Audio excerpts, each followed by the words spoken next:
कहानी सुनाऊं उससे पहले एक तस्वीर आपको दिखाना चाहता हूं, वो भी दिल से। उसकी वजह ये है कि कुछ दिन पहले जब सोनम जिंदा और सुरक्षित लौट आई थी, तब मैंने कहा था कि सोनम तो जिंदा आ गई लेकिन भरोसा मर गया। उसके बाद ये तस्वीर दिखानी बहुत ज़रूरी है। इसलिए दिखानी ज़रूरी है कि जो उस दिन कहा था और जो ये तस्वीर है, दोनों अलग अलग चीज़ें हैं।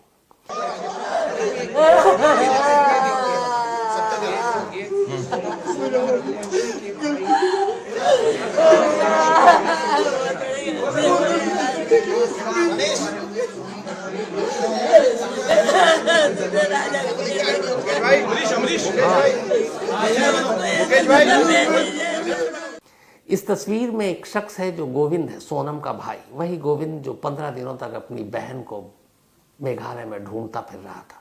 वही गोविंद जिसके पास 9 जून को सोनम का गाजीपुर से फोन आया था। और इस वक्त वही गोविंद अपने सोनम के उसी ससुराल में है, यानी राजा रघुवंशी के घर पर, जिस राजा रघुवंशी का कत्ल खुद गोविंद की बहन सोनम ने किया, जो अब तक इल्जाम है। राजा रघुवंशी के घर पर जब पहली बार पता चला कि सोनम ही कातिल है, तो सोनम की लगी तस्वीरों को फाड़कर जला दिया गया था। लोग गुस्से में थे, रिश्तेदार गुस्से में थे, घर वाले गुस्से में थे। लेकिन उसी सोनम का भाई और उसकी हिम्मत देखिए कि वो उसी राजा के घर पहुंचता है, राजा की मां के गले मिल मिल कर रोता है। ये जो एक फ्रेम है ना इस तस्वीर की, इस एक फ्रेम में मरी हुई इंसानियत का थोड़ा सा हिस्सा नजर आता है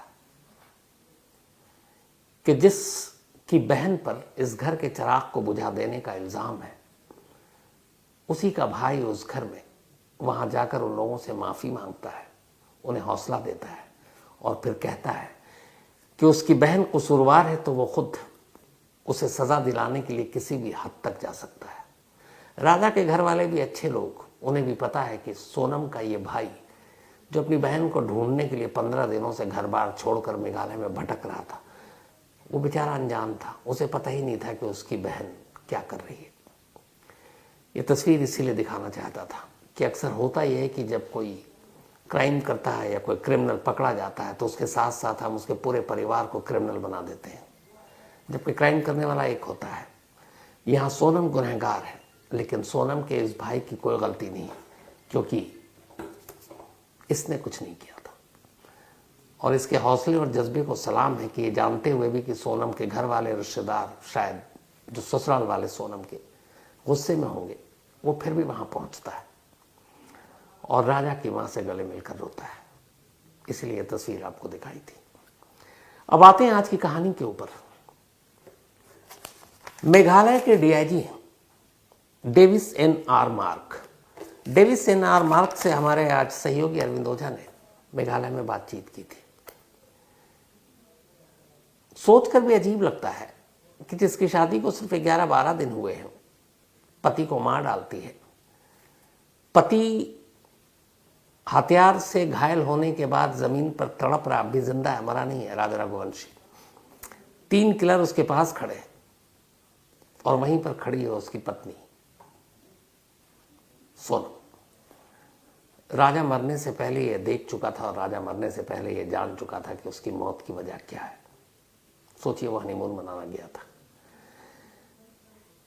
जो डीआईजी साहब ने इन लोगों से पूछताछ की, उसके बाद जो कहानी आई है वो ये है कि 23 मई की दोपहर को तीनों सुपारी किलर एक स्कूटी पर गए और सोनम और राजा रघुवंशी एक स्कूटी पर, क्योंकि तब तक राजा जिंदा था। इसके बाद वो पहुंचते हैं उस जगह पर जहां 300 स्टेप्स के बाद, 3000 स्टेप के बाद नीचे जाना था, फिर ऊपर आना था। स्कूटी पार्क करते हैं और उसके बाद ये लोग नीचे जाते हैं। नीचे जाने के बाद सन्नाटा था और वहां अचानक मौका देखकर एक सुपारी किलर आकाश हमला करता है। जब हमला करता है, सोनम पास में खड़ी थी। जब राजा रघुवंशी गिर पड़ता है, तब सोनम करीब आती देखने के लिए कि सचमुच वो मरा कि नहीं। थोड़ी देर के बाद जब यकीन हो जाता है उन सुपारी किलर के साथ साथ सोनम को भी कि अब राजा मर चुका है, इसके बाद अब राजा की लाश को वहां से उठाकर बराबर में एक खाई थी, उस खाई में फेंकना था। 3 किलर थे, तीनों ठीक ठाक हट्टे कट्टे। आराम से राजा की लाश को उठाकर खाई में फेंक सकते थे।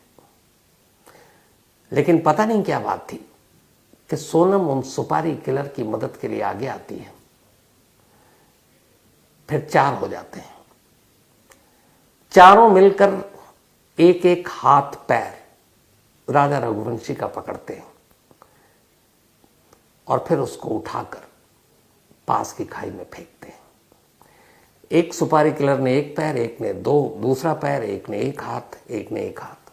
इनमें से एक हाथ जो अपने पति को खाई में फेंकने जा रही थी वो सोनम का हाथ था। लाश को फेंकने के बाद अब ये लोग 3000 स्टेप ऊपर आते हैं। ऊपर आने के बाद स्कूटी अब भी 2 है, लेकिन अब आदमी हो गए 4, क्योंकि नीचे गए थे 5। राजा रघुवंशी की अब मौत हो चुकी थी, लाश खाई में फेंकी जा चुकी थी। अब वापस ऊपर आते हैं। एक स्कूटी पर 2 कातिल बैठता है, दूसरी स्कूटी पर अब एक कातिल और साथ में पीछे बैठती है सोनम। जिस कातिल ने सोनम के पति राजा रघुवंशी को मारा, उसी की स्कूटी पर बैठकर अब ये चारों वहां से निकलते हैं। करीब 12 किलोमीटर दूर पहुंचते हैं। वहां जाने के बाद सोनम उस स्कूटी से उतर जाती है और उस स्कूटी को फिर वहीं लावारिस हालत में छोड़ दिया जाता है। इसके बाद तीनों सुपारी किलर निकल जाते हैं, सोनम अलग निकलती है। ये जो शिलोंग के डीआईजी हैं, ये उनका स्टेटमेंट है।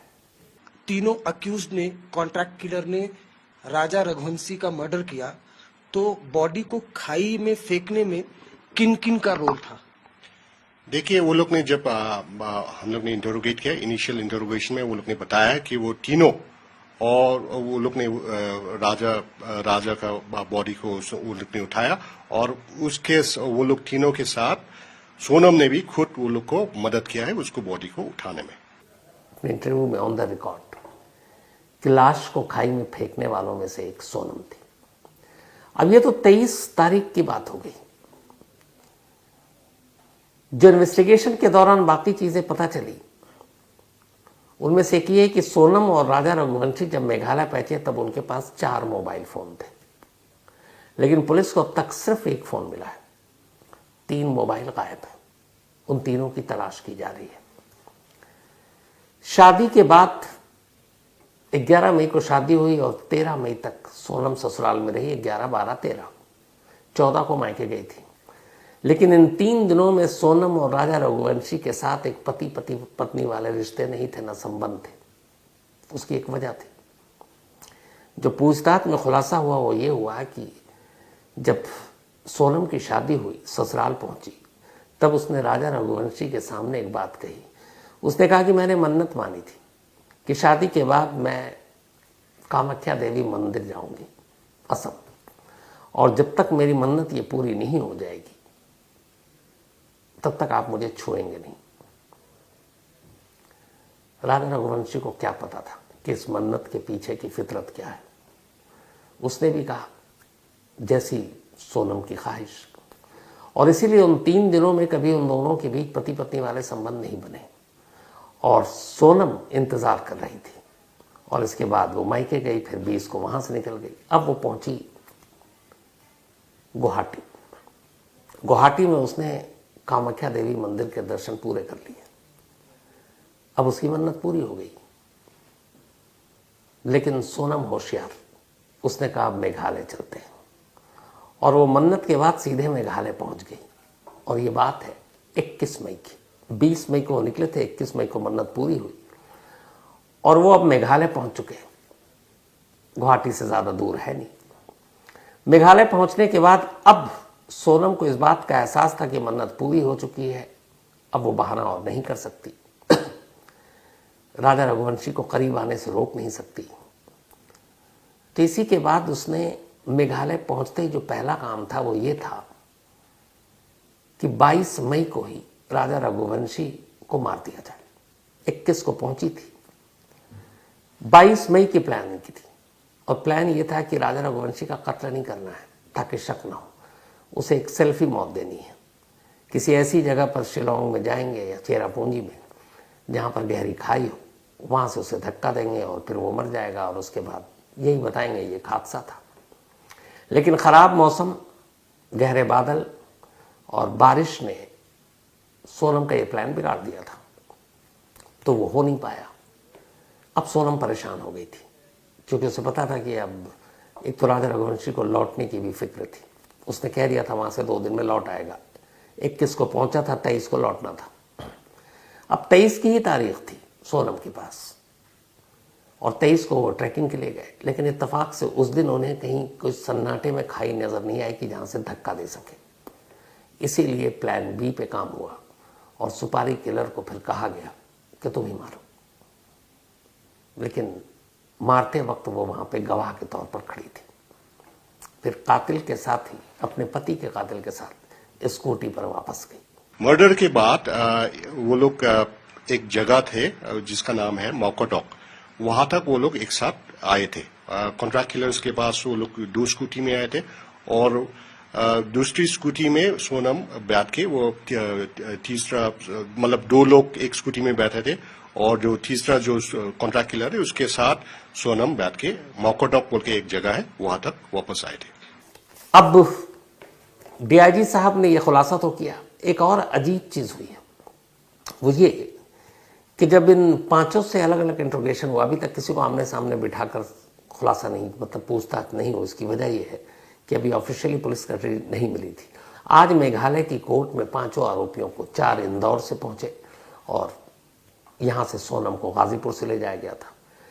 तो इन 5 को आज दोपहर को मेघालय, बल्कि शिलोंग की कोर्ट में पेश किया गया। शिलोंग पुलिस ने कोर्ट के सामने यह कहा कि राजा रघुवंशी के कत्ल के सिलसिले में इन 5 के खिलाफ उनके पास तमाम दस्तावेजी डॉक्यूमेंट्स और एविडेंस है, चाहे वो इलेक्ट्रॉनिक एविडेंस हो, चाहे टेक्निकल एविडेंस हो, सर्कमस्टेंशियल एविडेंस हो, या फिर चैट के रूप में हो, या फिर सीसीटीवी कैमरे के तौर पर हो, वेपन के तौर पर हो, सारे एविडेंस हैं। और ये इतने पुख्ता एविडेंस हैं कि अदालत में इन्हें कड़ी से कड़ी सजा दिलाने में ये बहुत मददगार होंगे। तो कोर्ट के सामने उन्होंने कुछ एविडेंस भी पेश किए। इसी के बाद कोर्ट ने इन 5 को नेक्स्ट 8 डेज, अगले 8 दिनों के लिए पुलिस कस्टडी में भेज दिया। अब इनसे पुलिस कस्टडी में आज से पूछताछ होगी, आज शाम से बल्कि शुरू हो गई होगी। जो डीआईजी साहब ने बताया वो ये कि जब इन लोगों से अलग अलग पूछताछ की गई, इंदौर में, फिर इधर गाजीपुर में, रास्ते में, तो एक नई चीज ये आई कि जब जब सोनम से पूछा गया, सोनम ने और राज ने और तीनों सुपारी किलर ने अपना जुर्म कबूल कर लिया। उन्होंने मान लिया कि हाँ, उन्होंने ही राजा रघुवंशी को मारा है। लेकिन जब बात ये आई सवाल कि ये मास्टरमाइंड कौन, प्लान किसका था, सोनम हर बार राज कुशवाहा का नाम ले रही है। और राज कुशवाहा से जब पूछा जा रहा है कि प्लान किसका था, तो सोनम का नाम ले रही। आपको यकीन नहीं आता तो खुद जो डीआईजी हैं मेघालय के, रिकॉर्ड पर, कैमरे पर कह रहे हैं, सुनिए उनको। वो ब्लेम गेम भी कर रहे हैं कि क्या सोनम एक्सेप्ट। हाँ, वही देखिए, वो लोग का इंटरोगेशन अलग अलग जगह में हुआ है। लाइक ये राज को तो हम लोग ने इंदौर में पकड़ा था, तो उसका पूछताछ प्रिलिमिनरी इंटरोगेशन जो है वो इंदौर में हुआ। सोनम को मतलब गाजीपुर में पकड़ा गया था, और उसको अभी हम लोग ने जस्ट ब्रीफली कुछ पूछा है। तो जो हम लोग का ब्रीफ इंटरोगेशन में वो अभी वो ब्लेम गेम चल रहा है कि जैसा कि इसका मास्टरमाइंड कौन है, मतलब प्लान किसने बनाया था। तो सोनम बोल रहा है कि राज ने बनाया था, राज बोल रहा है कि सोनम ने बनाया था। वो ऐसा कंट्राडिक्शन अभी चल रहा है।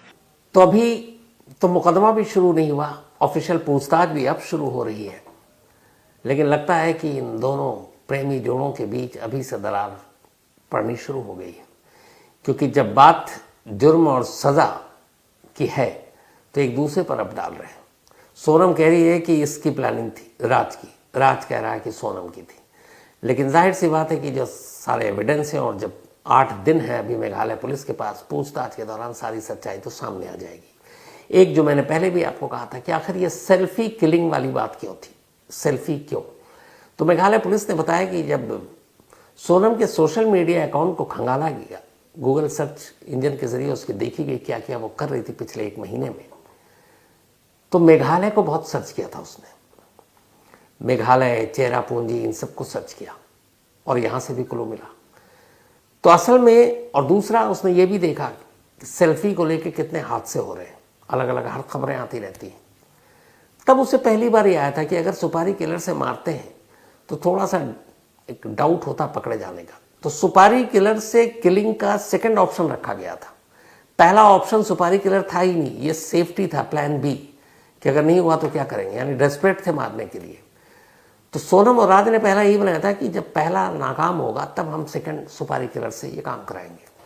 पहला यही था कि इसे हादसा दिखाना है और इसके लिए किसी गहरी खाई के करीब जाना है, सेल्फी लेना है और मौका देखते ही सोनम को धक्का मारना है और वो गहरी खाई में जाएगा, मौत हो जाएगी। उसके बाद पोस्टमार्टम रिपोर्ट में ऊंचाई से गिरने की वजह से मौत साफ साफ आ जाएगी।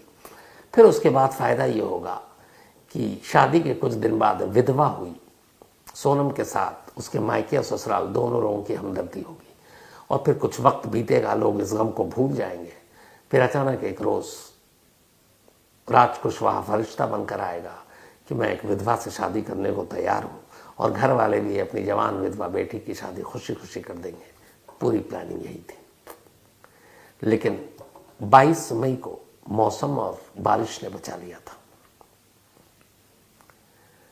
अब आज से 8 दिन मेघालय पुलिस के पास है। इस दौरान में मेघालय पुलिस को जो आला कत्ल है यानी वेपन जिससे कत्ल किया गया वो ऑलरेडी उनके पास है, जो स्कूटी लावारिस थी वो उनके पास है, जो रेन कोट, शर्ट और आकाश सुपारी किलर का जैकेट खून से सना हुआ वो उनके पास है और इन सारी चीज़ों को डीएनए और फॉरेंसिक एविडेंस जांच के लिए भेज दिया गया है। तो ये सारी चीज़ें प्लस सीसीटीवी कैमरे में कातिलों के साथ सोनम की मौजूदगी वो भी एक अच्छा और बड़ा एविडेंस है। तो एविडेंस तो उनके पास भरपूर है, बस देखना ये है कि जब ये मुकदमा अदालत में पहुंचेगा तो किस तरीके से मेघालय पुलिस इसको वहां फाइट करती है। उम्मीद यही है कि ऐसे कातिलों को कड़ी से कड़ी सजा मिले। बहुत सारे मेल आए थे, कल भी शायद मैंने जिक्र किया था कि जबलपुर डबल मर्डर केस में क्या हुआ। तो जब तक कोई सही जानकारी नहीं आती मुझे लगा कि आप तक बताना नहीं है, लेकिन अब जो कुछ आ रहा है सामने उसने एक सवाल पैदा कर दिया है। सवाल ये कि जो दोनों जबलपुर डबल मर्डर के अक्यूज या आरोपी हैं, ये इनकी उम्र बहुत ज़्यादा नहीं है, 20 से 22 साल, लड़की तो नाबालिग ही है, 19 से भी छोटी है। लेकिन पिछले 40 दिनों में इन्होंने जिस तरीके से पूरी पुलिस को घुमा रखा है वो बड़ी हैरान करने वाली बात है। और वो भी तब जब मोबाइल या फिर कभी कभी एटीएम, इन दोनों के जरिए इनका लोकेशन, इनका शहर पता चल जाता है। लेकिन फिर भी ये 40 दिनों में पकड़े नहीं जा रहे। क्यों, क्या वजह है? और ये 40 दिन ये छुपते कहाँ फिर रहे हैं, कर क्या रहे हैं? ये सारे सवाल तो ही हैं जिनके बारे में बताऊंगा। लेकिन जो सबसे बड़ी चीज़ हुई है वो बड़ी अजीब हुई है। कत्ल से एक महीने पहले की एक कहानी। तो बात कर रहे हैं आज कहानी में जबलपुर डबल मर्डर केस की। आपको याद होगा 15 मार्च की वो तारीख थी जब राजकुमार शर्मा और तनिष्क, ये राजकुमार रेलवे में अफसर थे और तनिष्क उनका छोटा सा बेटा, और घर में उनकी एक और बेटी रहती थी नाबालिग। राजकुमार की वाइफ की डेथ हो चुकी थी और 15 मार्च की सुबह इस घर से 2 लाशें मिलती हैं, राजकुमार की और उनके नाबालिग बेटे की। और जो उनकी नाबालिग बेटी थी वो घर में थी नहीं, गायब। उसने उससे पहले कॉल किया अपने कज़न को और उसने कहा कि किसी ने घर में लूटपाट की और पापा और भाई को मार डाला है, और उसके बाद से वो गायब हो गई थी। इस तरीके से ये कत्ल का राज खुला। लेकिन जब तफ्तीश हुई तो पता चला कि जिस दिन ये कत्ल हुआ उसके कुछ घंटे बाद वो लड़की अपने घर से निकलती है। मतलब कत्ल जब हो गया और लाश घर में थी तब भी वो घर के अंदर थी। एक पड़ोसी का लड़का भी निकलता है स्कूटी पे और फिर उसके कुछ देर बाद वो निकलती है। और इसके बाद कई जगह, रेलवे स्टेशन, बस स्टॉप, अलग अलग जगहों पे दोनों एक साथ नजर आते हैं। तो फिर ये क्लियर होता है कि इस डबल मर्डर में खुद राजकुमार की अपनी बेटी और उनके पड़ोस में रहने वाला मुकुल नाम का लड़का शामिल है। फिर कहानी और खुलती है तो पता चलता है मुकुल और राजकुमार की बेटी दोनों दोस्त थे, दोनों एक दूसरे को पसंद करते थे, प्यार करते थे। राजकुमार को ये बात पता चल गई और इसी वजह से उन्होंने अपनी बेटी को जबलपुर से हटाकर अपने छोटे भाई के परिवार के पास भेज दिया था। लेकिन फिर बोर्ड का इम्तिहान आ गया और उस बोर्ड के इम्तिहान को दिलाने के लिए उन्हें अपनी बेटी को बुलाना पड़ा और इसी दौरान में फिर ये कत्ल हो गया। तो ये दोनों कहाँ कहाँ अभी तक भाग रहे हैं और इन्होंने क्या क्या किया ये बताऊं उससे पहले एक खुलासा जो अब जबलपुर पुलिस ने किया है, और वो सारे मोबाइल और सीसीटीवी फुटेज के जरिए ये सारे खुलासा हुए और जो चैट से उनके जरिए हुआ। जब पहली बार राजकुमार ने अपनी बेटी को अपने भाई के पास भेज दिया जबलपुर से, तो मुकुल को बहुत बुरा लगा। उसे लगा कि उसके दोस्त जिससे प्यार करता है उसको उससे जुदा कर दिया गया। उधर राजकुमार की बेटी भी जब अपने चाचा के घर गई तो उसे भी लगा, उसे मालूम थी सच्चाई, तो उसे भी लगा कि उसे मुकुल से दूर कर दिया गया है। यहीं से एक बेटी को अपने बाप से नफरत होनी शुरू हो जाती है। उधर मुकुल को गुस्सा था। अब ये दोनों कभी कभी फ़ोन पे बात किया करते, प्लानिंग करते। जब बोर्ड का इम्तिहान हुआ तो मुकुल को मालूम था कि अब राजकुमार की बेटी एग्ज़ाम देने के लिए जबलपुर आएगी, क्योंकि उसका स्कूल वहीं था, रजिस्ट्रेशन वहीं से हुआ, सेंटर वहीं पढ़ना था। तो उसे डेट भी मालूम था क्योंकि बोर्ड के एग्ज़ाम का डेट आउट हो चुका था। तो उसे पता था कि कितने से कितने दिन तक वो यहाँ आकर रहेगी, और उससे पहले उसने एक प्लान कर लिया। उसने एक रोज़ फ़ोन करके कहा कि देखो तुम यहाँ एग्ज़ाम देने आओगी, एग्ज़ाम जैसे ही ख़त्म होगा तुम्हें वापस तुम्हारे पापा भेज देंगे, फिर से हम दोनों के बीच में दूरी हो जाएगी। तो ऐसा होगा नहीं, ऐसा कुछ करते हैं कि एग्ज़ाम भी हो जाए और तुम एग्ज़ाम दे लो और फिर तुम वापस भी ना जाओ और हम दोनों के बीच में कोई रोकने वाला भी ना हो, मतलब हम दोनों को कोई जुदा करने वाला ना हो। तो उसने पूछा, ये बात व्हाट्सएप पे, मैसेज में और फ़ोन पे हो रही है अलग अलग तारीखों पे। तो पूछती है कि कितना मज़ा आ जाएगा अगर हमारे बीच में कोई दीवार ना हो, कोई रोकने वाला ना हो, कोई टोकने वाला ना हो, और मैं तुम्हारे पास ही रहूं जबलपुर में, यहाँ ना हूं। तो इसका तरीका क्या है? तो कहते हैं कि काफ़ी सोचने के बाद मुकुल ने एक रोज़ अपनी दोस्त से ये साफ साफ कह दिया। उसने कहा देखो मैंने बहुत कुछ सोचा और कोई रास्ता है नहीं, सिर्फ एक रास्ता है, और वो रास्ता है उस दीवार को गिरा देना, मतलब तुम्हारे पापा को रास्ते से हटा देना। जब तक पापा रहेंगे हम तुम मिल नहीं पाएंगे और पापा ऐसे होने नहीं देंगे। तो कहते हैं जब उसने सुना तो उसने कोई विरोध नहीं किया, वो उसने रोका भी नहीं, टोका भी नहीं। अब वो जब थी तो उसका सिर्फ एक था कि नहीं हम दोनों को साथ रहना, आगे क्या है हमें कुछ मालूम नहीं। अब ये हुआ कि पापा को हटाना है रास्ते से, तो फिर एक भाई भी है, कल को फिर भाई के साथ भी यही सारी चीज़ होंगी, भाई भी रोके टोकेगा। तो ये कि दो ही लोग हैं तुम्हारी ज़िंदगी में जो सबसे करीबी हैं, एक तुम्हारा भाई और एक तुम्हारा बाप। तो अगर इन दोनों को हटा देते हैं तो फिर कोई टोकने वाला नहीं, हमारी ज़िंदगी होगी, हम आज़ादी से जिएंगे, जहाँ चाहेंगे वहाँ रहेंगे। ये बात भी उसने अपनी उस फ्रेंड को बताई, और कमाल देखिए कि उसका दोस्त उसके बाप और उसके भाई के कत्ल की बात कर रहा है, और वो उधर से ये नहीं कह रही कि नहीं ऐसा मत करो, कोई और रास्ता निकालते हैं, मनाएंगे पापा को, बाद में सब कुछ ठीक हो जाएगा। नहीं, वो खामोशी से उसका सपोर्ट करती है, कहती है ठीक है जो तुम्हें बेहतर लगे, हम दोनों को बस मिलना है। अब लड़के को मालूम था कि सहमति मिल चुकी है। इसके बाद उसने प्लान शुरू किया 1 महीने पहले। उसने कहा कि अब कैसे करना है, क्या करना है, तो सारी चीज़ें उसने सबसे पहले एक हथियार लिया, और वो भी सब ऑनलाइन। वो लड़का साउथ इंडियन फिल्में इतना देखता था, मैंने आपको पहले कहानी में इसका जिक्र किया है, तो उसे मालूम था कि कैसे कैसे बचना है। बेसिक चीज़ें, मोबाइल, सीसीटीवी कैमरा, फिंगरप्रिंट्स, ये सारी वो चीज़ें हैं जो किसी भी केस में किसी को आसानी से फंसा देती हैं।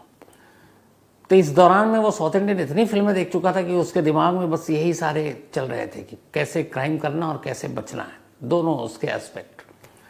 तो उसने सबसे पहले कहा कि अब मारने के लिए क्या चाहिए, तो चॉपर चाहिए। तो उसने सर्च किया और उसको बाद उसे लगा कि अगर जाकर जबलपुर की किसी कॉलोनी, किसी मोहल्ले से खरीदेंगे तो पक्का सीसीटीवी कैमरे में कैद हो जाऊंगा, और दूसरा कल को वो दुकानदार बता देगा ये चॉपर खरीद कर गया, तो हथियार खरीद के ले जा रहा हूँ तो पकड़ा जाऊँगा। तो उसने दिमाग लगाया, ये भी साउथ इंडियन फिल्म से। उसने ऑनलाइन सर्च किया, चॉपर मिल गया, उसने 2 चॉपर के ऑर्डर दिए। ये सब मर्डर से 1 महीने पहले, ये नहीं, अभी फरवरी की बात कर रहा हूँ मैं। तो उसने 2 चॉपर का ऑर्डर दिया, एड्रेस अपना नहीं दिया। जो रेलवे स्टेशन, उस रेलवे स्टेशन के बराबर में उसका एक जानने वाला था, उसने उस घर का एड्रेस दिया। अब जब डिलीवर होता है तो उससे पहले फ़ोन करता है या कोई मैसेज करता है, तो जो डिलीवर का टाइम और डेट था, क्योंकि टाइमिंग भी देते हैं कि 6 to 8 या बिटवीन 4 to 6 डिलीवरी टाइम, तो जिस दिन तारीख और टाइम होता वो अपने उस दोस्त के घर के बाहर खड़ा हो जाता, और जैसे ही कुरियर बॉय आता डिलीवरी के लिए वो उससे घर के बाहर ही ले लेता। उसको ये भी नहीं पता चलता कि यही घर है, क्योंकि उसके पास डिटेल होता। तो इसी तरीके से उसने छोटी छोटी चीज़ें ऑनलाइन मंगाई। उसके बाद अपने जो घर का गैराज है वहाँ रखना शुरू किया, और सुबह से रात तक पूरे इलाके की रेकी करता रहा। उसे ये भी पता था, पुलिस ने कहा, कि सीसीटीवी कैमरे कहाँ कहाँ लगे हैं, लेकिन उसकी मजबूरी ये थी कि वो कैमरे को नहीं हटा सकता था, क्योंकि कैमरे की ऊंचाई थी, फिर दिन भर कोई ना कोई लोग टहलते घूमते। तो उसकी कोशिश है, उसका शुरू में तो ये प्लान था कि जो कॉलोनी के आसपास के कुछ सीसीटीवी कैमरे हैं उसको गायब कर दो, लेकिन वो वहाँ तक उसकी पहुँच नहीं हो पाई, तो इसलिए कैमरा उससे छूता रह गया। बट उसे पता था कि ये कैमरे के थ्रू वो ज़रूर खुलासा होगा, और इसीलिए उसने फिर भी इतनी एहतियात बरती कि जब कॉलोनी से वो निकल रहा था कत्ल के बाद, तो वो और वो लड़की एक साथ नहीं निकले। जबकि वो निकल गया तो 5 मिनट के बाद वो लड़की पीछे आई, ताकि कैमरे में भी कैद हों तो लगे लोगों को कि दोनों अलग अलग 2 इंसान जा रहे हैं। लेकिन रेलवे स्टेशन के बाहर दोनों एक साथ पकड़े गए, उसके बाद फिर आगे पकड़े गए तो खुलासा हुआ। तो खैर, पूरी प्लानिंग की, फिर कत्ल किया। अब कत्ल करने के बाद दोनों भागे। भागने की प्लानिंग भी पहले से थी। इन्हें यह मालूम था बेसिक कि जब भागेंगे तो फिर अपने फैमिली, क्योंकि तब तक तो खुलासा हो चुका होगा कि 2 कत्ल करके भाग रहे हैं, दोनों के रिश्ते का भी खुलासा हो जाएगा, क्योंकि राजकुमार के भाई भी बता देंगे कि वो यहाँ पे घर पे क्यों भेजा था उन्होंने, इस लड़के के साथ जो उसके रिलेशन थे उसके बारे में जानकारी थी, तो ये रिश्ता खुल जाएगा, तो फिर दोनों की भी तलाशी होगी। तो इसीलिए उन्होंने भागने की जो प्लानिंग पहले से की, और रूट भी पहले से तैयार किया, रूट की कहाँ कहाँ भागना है, किन किन इलाकों में नहीं जाना है, और सबसे ज़रूरी चीज़ कि जो भागेंगे तो एक लंबा वक्त, इनको इतना भरोसा था कि पुलिस हम तक नहीं पहुंचेगी, कि इन्होंने लंबी प्लानिंग की। लड़के ने अपना एक उसका क्रेडिट कार्ड था, लेकिन उसमें पैसे नहीं थे ज़्यादा, वो अपने साथ उसने रखा। कुछ उसने पैसे जोड़ के अपने पास रखे घर में पहले से, कि ये भागने के काम आएंगे। इसके बाद ये सारा जब हो गया तो अब उसने लड़की से कहा कि तुम भी इंतज़ाम करो। लड़की ने अपने माँ के सारे जेवर, चूँकि माँ की मौत साल भर पहले हुई थी, घर में रखा हुआ था, माँ यही सोच कर रखा हुआ था कि कल को उसकी शादी होगी तो माँ के जेवर सब उसी को दे देंगे। तो उसने जेवर इकट्ठे कर लिए। उसने कत्ल के बाद अपने फादर का डेबिट कार्ड, क्रेडिट कार्ड, इसको रख लिया, और सबसे पहला काम यही किया था कि ये लोग भागने के बाद, इससे पहले कि इन्हें लगे कि पहले पुलिस पकड़ेगी, कुछ पैसे निकाल लिए, जो बाकी घर में कैश था वो रख लिए। तो करीब करीब 1.5 लाख रुपए इनके पास थे, सब कुछ। उसके बाद ये यहाँ से निकलते हैं, और फिर पुलिस इन्हें ढूंढ रही है, और ये कहाँ कहाँ भाग रहे हैं, जो अब तक के अलग अलग शहरों के सीसीटीवी, करीब आधा दर्जन स्टेट, ये मध्य प्रदेश, वहाँ से गोवा, महाराष्ट्र, आंध्र प्रदेश, कर्नाटक, बिहार, पश्चिम बंगाल, यहाँ भटके अलग अलग, कहीं कभी किसी आश्रम में, कभी किसी मंदिर में, कभी किसी नॉर्मल गेस्ट हाउस में ये रुकते गए। इन्होंने बीच बीच में एटीएम भी यूज़ किया। शातिर इतने हैं कि पेशेवर अपराधियों को भी पीछे छोड़ दें, जो चूंकि मोबाइल हर वक्त बार बार तो खरीद नहीं सकते, आप सिम बदल सकते हो, तो इन्होंने IMEI इनका एक ही था, सिम इन्होंने कुछ बदले, लेकिन उस IMEI से पता चल जाता था कि यही नंबर है। तो जब ये मोबाइल ऑन करते तो पुलिस को इनका लोकेशन पता चलता, और वो लोकेशन के जरिए ही पता चला कि मध्य प्रदेश, गोवा, महाराष्ट्र, आंध्र प्रदेश, कर्नाटक, बिहार और पश्चिम बंगाल में पहुंचे। और सीसीटीवी फुटेज से ये भी पता चला कि इन लोगों ने ATM का यूज़ किया। लेकिन पुलिस भी हैरान थे इनकी सोच पर। इन्हें पता था कि कैसे पकड़े जाएंगे और कैसे बचेंगे। ये जहाँ जहाँ ATM का यूज़ करते, जिन शहरों में जिस ATM के ब्रांच में, वहाँ सुबह से अपना मोबाइल बंद कर देते ताकि लोकेशन ना पता चले, और जब ATM यूज़ कर लेते उसके बाद मोबाइल को ऑन करते। जहाँ मोबाइल ऑन रखते वहाँ कभी ATM यूज़ नहीं करते, जहाँ ATM यूज़ करते वहाँ कभी मोबाइल ऑन नहीं करते। और इसीलिए जब ATM के थ्रू इनके पैसे विड्रॉल की रिपोर्ट आती, क्योंकि पुलिस ने क्या किया था कि जो इसके फादर का बैंक था उसके अकाउंट को फ्रीज नहीं किया। दो चीज़ें कई बार होती हैं क्राइम में, एक जैसे मोबाइल फ़ोन चोरी हो गया तो अब जाहिर सी बात है लोग उसको ब्लॉक करा देते हैं, तो ब्लॉक हो गया तो फिर कई बार आप कैसे पता चलेंगे कि कौन कॉल कर रहा है, क्या कर रहा है, या आप तो उसी तरीके से बैंक अकाउंट है कि अगर फ्रीज करा देंगे और उसने एटीएम में जाकर देखा और उसने आ गया कि फ्रीज है तो दोबारा वो एटीएम तक नहीं जाएगा, तो नहीं जाएगा तो फिर उस तक पहुंचना पुलिस के लिए मुश्किल है। तो पुलिस बैंक गई, उसने देखा खाते में कितने पैसे हैं, बहुत ज़्यादा थे नहीं, तो पुलिस ने कहा इनको बैंक को फ्रीज मत करो, एटीएम यूज़ करने दो जो डेबिट कार्ड है, क्योंकि उस डेबिट कार्ड से ये पता चलता रहेगा कि ये किस शहर में कहाँ का एटीएम यूज़ कर रहे हैं। एटीएम में एक कैमरा होता है। तो इत्तेफाक से जहाँ जहाँ इन्होंने एटीएम यूज़ किया उसकी डिटेल पुलिस के पास आ गई। लेकिन अब एटीएम अभी यूज़ कर रहे हैं, मान लो सपोज 12 बजे, और पुलिस को उसके बाद पता चल रहा है, फिर पुलिस की टीम जा रही, तब तक 1-2-3 घंटे निकल गए, वो तो 1-2-3 हो जाते हैं। तो इसलिए पुलिस ने बैंक को अकाउंट को फ्रीज नहीं किया।